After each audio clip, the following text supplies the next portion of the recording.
Hey, All it's right. nuts. Yes, I need all twos over here, and start out with a two and go in and stay, wherever you are, over here. Okay? Thank you very much. With me now, ladies and gentlemen, the great Billy Crystal.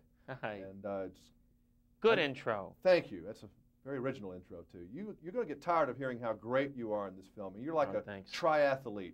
You direct. You did everything but put on the makeup. Did you do the music, too? I had a big hand in the music, but Mark Shaman wrote a gorgeous score for the picture.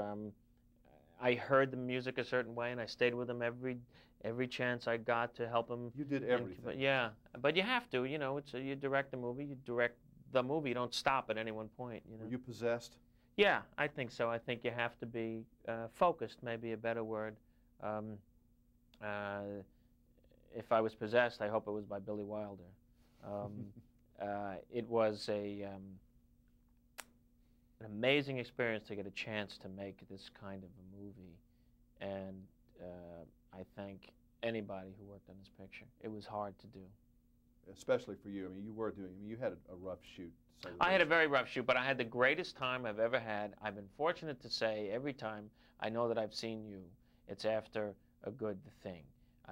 Different press junkets, Harry and Sally, I remember saying to you, this is the best time I've ever had in my life. I don't know how I'm going to top this, you know, for good times. Then I go do City Slickers, and I remember I saw you last year in New Orleans, and I said, this is the greatest time I'll ever have. I rode horses, did the river stunts, I had the greatest time. Nothing will ever beat this movie. Now this is, I don't know how to describe. Is it because you're not, you're doing one movie a year, basically? You're not like doing 3 movies in a year and spreading yourself so thin?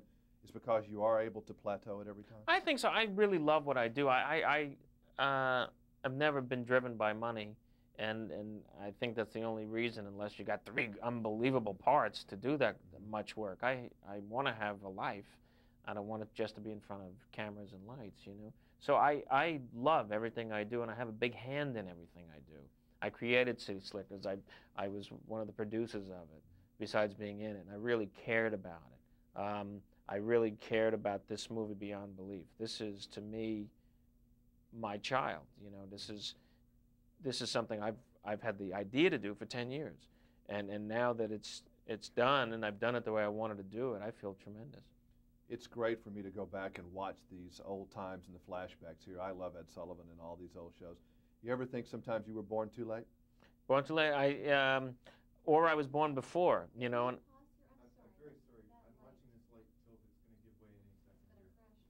so we're going to start all over again? All right. Okay. We'll give him more time than that, since he's, you know, he had give him 3.5 minutes. Billy, you ever think you were born too late? Wish you were back with Jackie Leonard and those kind of guys when they were in their prime on the Ed Sullivan Show? Sometimes I feel I was there, you know. I mean, I watched him. That's how I wanted to become a comedian, was that great era of television. We only had a few channels then. We didn't have Comedy Central. We didn't have stand-up shows. We didn't have HBO. We had the Sullivan Show and the Steve Allen Show and Jack Parr. And Sullivan was Sunday nights at 8 o'clock. We didn't have remote controls then. So you left it on the channel because nobody wanted to get up to change the channel. So you watched Ed Sullivan, and on the shows were the comics of the day. And that was Fat Jackie Leonard, I certainly hope for your sake, and Alan King, of course, and Shecky Green, and on and on and on. And you also had Sid Caesar's show, and it was a great era of comedy, and I was around it. I wish I was one of them, but it's thrilling to be able to make a movie about them also. Insult comedy. Don Rickles says it great. It's fun to be in an audience as long as you're not being the one he points at. What's your feeling on insult comedy? You like it? Well, this Buddy Young does it because he has a lot of anger and it vents through these. Well, it works for him. See, he's better than that. He's really better than that. But it works for him. And if you think of the movie, he starts when he's 15. But Stan is the one who really was the insult comic, his brother. He takes Stan's line. When Stan starts with his uncle in the living room, you look like New Jersey in pants, Buddy hears that and likes that. Then, at the talent show, he wasn't planning on insulting the guy. The heckler started, and Buddy got up, and he stole. He hears the line, he steals his brother's line, gets big laughs, and then that's it. He's much better than that, but it works for him, or so he thinks. You know, that's what really happens to him. Buddy Young does something that I'm guilty of. He has a cigar, and I don't smoke a cigar, but when I watch a comedian, with the exception later in the show, I'm a good laugher, but I'm basically I'll stare. Are you a good audience? I'm a great audience. You're a laugher? I'm a big laugher. See, a lot of comics, the most you'll get out of them, if you're driving an audience nuts and you're hysterical, right, and the audience is going crazy, this is what you'll get from a comedian.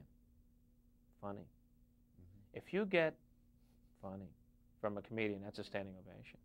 That's a great thing. And that's why in the movie he loves his wife, because she's funny. I've been barreled over twice in my life. One by Jay Leno a long time ago, and once recently by George Carlin. He beat me up so bad I was hurting. If the show had not been over, I'd have to go to the hospital. Yeah. I mean, that's the best feeling in the world, has to be for a comic, to make your audience hurt. Yeah. You want to, you know, we talk in violent terms. You know, I killed him, I murdered him. You know, they split their sides. Wasn't even fair, which we say a lot. I mean, that's, you know, it's interesting that something so good and so healing as a laugh should be talked about that way. Now, the Academy Awards are a strange thing. They're never nice to comedy. They've never been in the history nice to comedy. They have started to give nominations occasionally to a comedian. I think you have a great shot. What's your feeling on that? Do you care? Oh boy, I'm so nervous that you say that. Of course I care. It would be a great honor.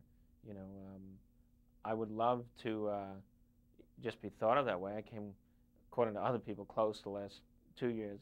But this is an Olympic-level performance this year, really is. Well, because it shows a lot of range and all the stuff that Academy likes. It's, you know, it's got meat. Yeah, it's scary, you know, a little bit. You don't set out to do that. If they think that way, great. For me, I got to say, you know, it would be thrilling to not introduce the people who get them. It would be nice to sit in the audience and what would your mama say? He should win. That's what my mama would say. That's what you probably will say, you know. Thank you a lot. It's great seeing you. This is a great film, really is. Thank you very much. And if it stunk, I'd tell you, I think. I think you would too. But I really do. I love this film. Thank you. Thank you.